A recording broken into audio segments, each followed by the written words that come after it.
Hey guys, welcome to book review number 38, In Search of Genghis Khan, an exhilarating journey on horseback across the steppes of Mongolia by the award-winning author of The Brennan Voyage. And that author is Tim Severin. Okay, so what this book is about, this is the second book that I've reviewed by Tim Severin, the first one being Spice Island Voyage, about his trip across Indonesia in a traditional boat. This one, as the title would suggest, is about him sort of tracking the early stages of Genghis Khan and kind of following some of his tracks across Mongolia. And so the reason that Tim Severin was able to do this whole thing was that, first of all, this book was written in 1989, so right at the end of communism. And the reason he was able to do it was because Mongolia was recently opening up for, I think, 80 years. I think 70 years. Like 1920 or something like that was when Mongolia fell to communist forces and essentially shut its doors to the rest of the world. Outside of Russia, of course. And what this led to was extreme isolation. So Tim Severin was almost on the frontier of travel within Mongolia post-communist bloc era. And he actually mentioned this quite a bit in the book. He mentioned that even though the system was kind of crumbling and they were letting new people in and there were very early buds of capitalistic forces in place, that still he largely had to deal with inept bureaucracy. Matter of fact, one of the people that led the voyage, whose name I think is like Adnan? No. Arenbold. Yes. He said even though he was one of the leaders, he was completely inept. He never, he was a city person from Ulaanbaatar, the capital, who had never ridden out on horses before. Tim, of course, making the majority of this voyage on horses, on the tradition, not just horses, but the traditional horses that Genghis Khan would ride. Well, in any case, his journey was split up into three kind of areas. The first was his trip to just outside Ulaanbaatar in the, I think, April, the early spring, so when it was still cold, to Mount Burkhan Khaldun, which is a historical mountain within Tibet, not only because of its prominence, but because the importance that it placed within Mongolian history. Now, Genghis Khan kind of arose his early childhood. He was raised in what is now far eastern Mongolia, east of Ulaanbaatar, near where this mountain range is. And when he was a child, his dad was killed and his mom was kidnapped.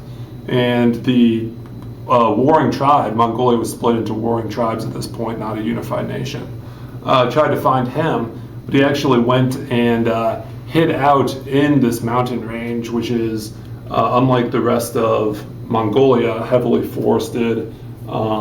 Also, there's a lot of like boulders and crags, so it's easy for a child of 12 to 14 years old to go hide.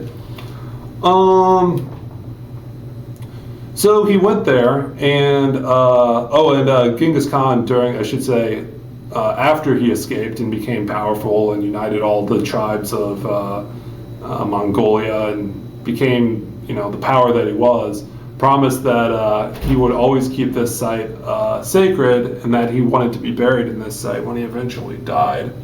Now, that being said, when he did die, he died in what is now Central Asia, a long, long distance from what is this part of Mongolia. And while there was an attempt made to move his body back from Central Asia to this place in Mongolia, the books, the recorded history is just so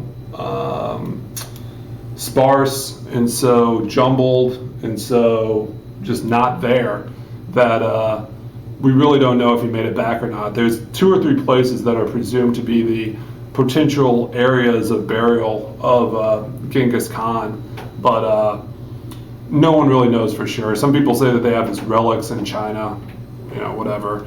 But Tim Severin went out to this mountain range to see the place where the young boy escaped, and then the rumor of where where Genghis Khan's bones might be buried. While he was there, he met a Japanese team that was, unlike Tim, who was using traditional Mongolian horses, traditional saddles, which are very uncomfortable, eating traditional Mongolian food, which primarily consists of boiled yak meat, boiled mutton meat, with no spices. Just throw the meat in the water, let it boil, and then eat it. In contrast to that, he met a Japanese team that had all of the modern camping equipment, Gore-Tex, latex, plastics, anything you want to talk about, GPS systems, metal detectors, just anything to look for the bones of Genghis Khan. Now, I don't know what actually happened to this, but I haven't heard anything since then about them finding Genghis Khan's bones in these mountain areas.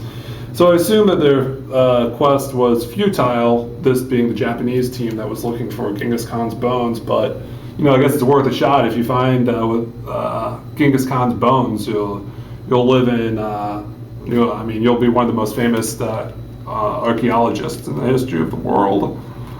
So anyway, he goes in there, talks about, the ride and the horses and the ineptitude, but also how freeing it was once they got out to the country, and some of the tribes they saw that kind of welcomed him in with open arms. And that was the first sort of minor journey. That took up maybe the first, 1/6 of the book or something like that.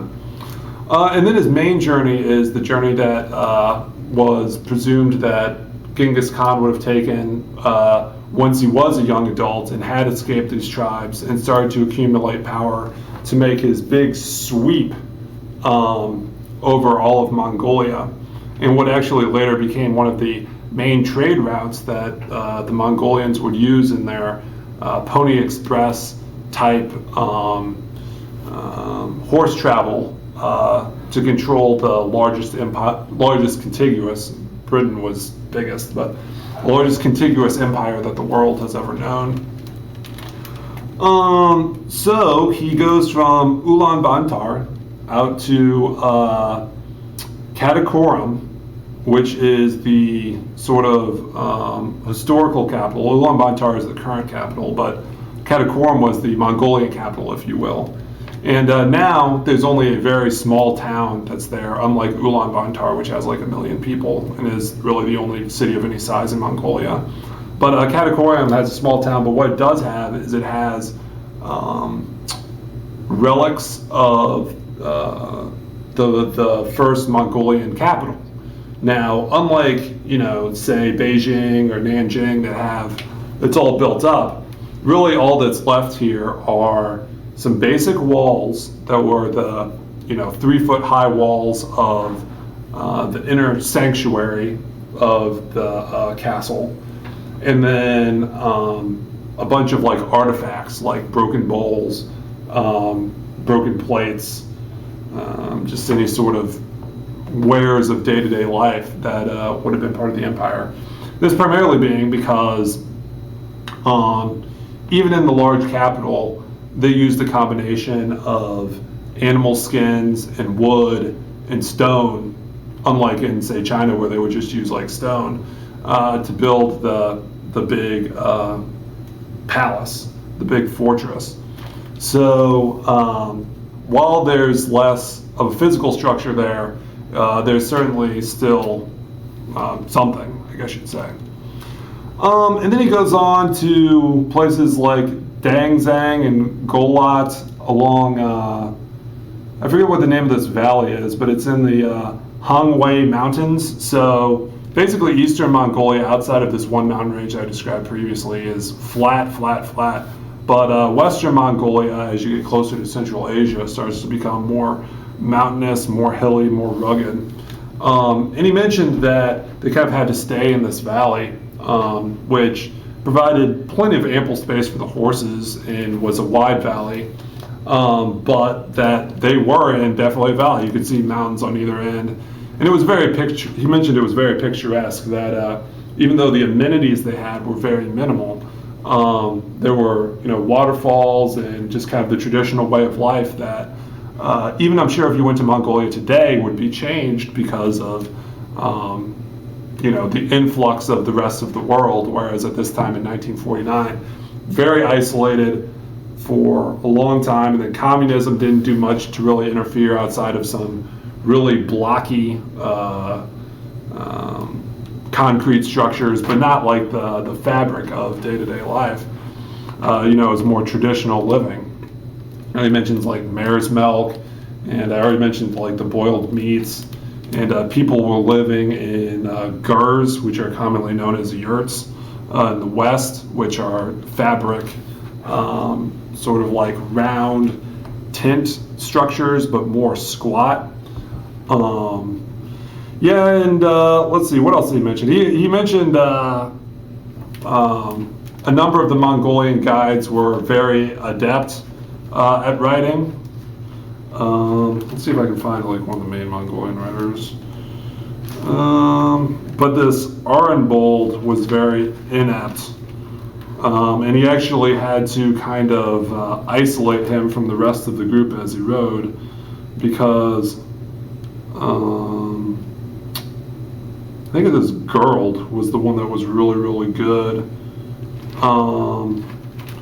But he basically had to leave the main money man kind of separated from the rest of the group because of all the petty demands that he had on the rest of the group, which kind of created frays or whatever.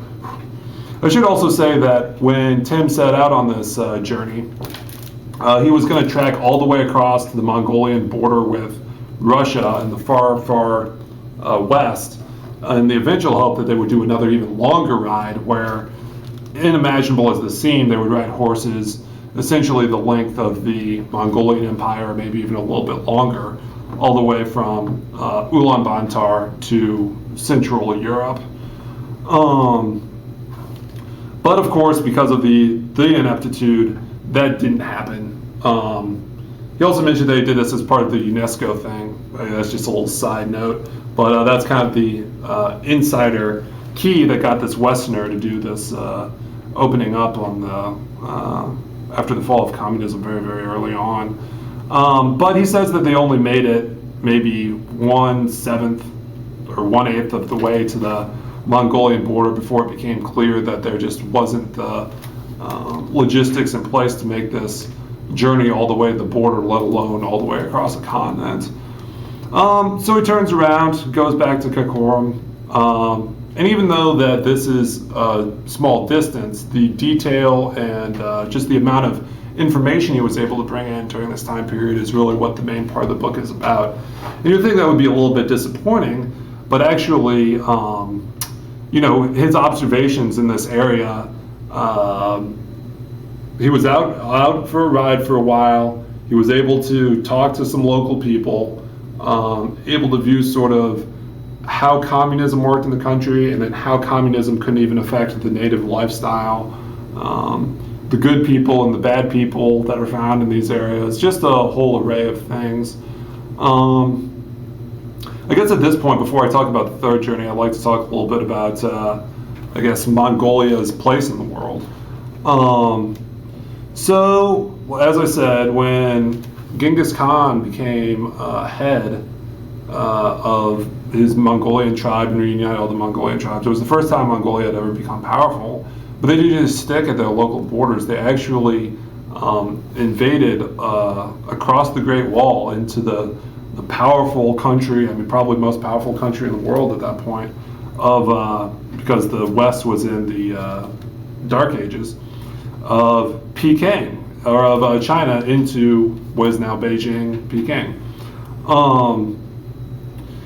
And really, really accumulated a lot of power. Now, one thing about the Mongolians is, and that was only the first one, I should later say that they went into Central Asia, like what is Kazakhstan, Uzbekistan. They went into what is southern Siberia. They went into Southeast Asia. They went into northern India, which is how the Mughals, which is a bastardization of the name Mongol. came to rule huge empires in India. They came into Persia, and sort of the final extent of their empire was past the Caspian Sea, past the Black Sea, into what is now Europe. And actually, there were huge fights with like the Russians, or the not even what we consider now Russia, but sort of like the premortal or early on Russian peoples who they conquered, but then kind of ran into a wall kind of in Central Europe. This not necessarily being because the Europeans were more powerful, but just because of the huge extent of the empire and the impossibility of conquering even more land. So I guess what I should say is, while the Mongols conquered all this area, they sort of co-opted. Well, they conquered brutally at first, like almost as brutal as anyone on Earth. They would kill. But within like a generation or two, what happened is they became co-opted. So the Mongols in China became more Chinese than Mongol. The Mongols in Central Asia became more Central Asian than Mongol, and in any case adapted Islam as their main religion. This being like the Golden Horde and Kublai Khan and all those people. Like the ones that went into Russia, if you ever notice, Russians stereotypically have slightly thinner faces, and that's actually maybe thought of because of the genetic inheritance of the Mongolians who have a thinner face. I mean, that's kind of speculative, but okay. So anyway, that's a little bit. I guess a couple more things about history. A few things that they left behind. The Black Plague was the real killer that they left in Europe. While they killed many people on the battlefield, they brought what was the Black Plague, the bubonic plague, into Central Europe. Yeah, okay, oh jeez, I got distracted there for a second. So that killed like 1/3 of the people in Europe, which is way more than any battle or any war ever did with the Mongolians in Europe. And actually the bubonic plague, it's sourced from meerkats, I want to say, or some sort of groundhog type of animal in the central Mongolian steppe. And there's a big problem with the bubonic plague even today in that area. And I'll actually mention that in the third part. Some of the other things they brought, really a fear of the East. And actually Tim Severin mentions in this book that there was believed in Europe at that time period that there was a Christian kingdom beyond the Islamic kingdoms, and obviously Christendom and Islam were fighting at the time, and that a relief would come from the East to kill all the Islamic tribes and Islamic kingdoms that were causing such distress for Christian Europe. So actually when the Mongols first came, they were and attacked Islamic Central Asia, Islamic Iran, Islamic like Turkey and stuff. They were actually viewed as saviors until they started attacking the Christians, in which case they realized they really had no side, that the Mongols were just a warlike people, I guess you could say, or at least a militarily inclined people, if not a warlike people.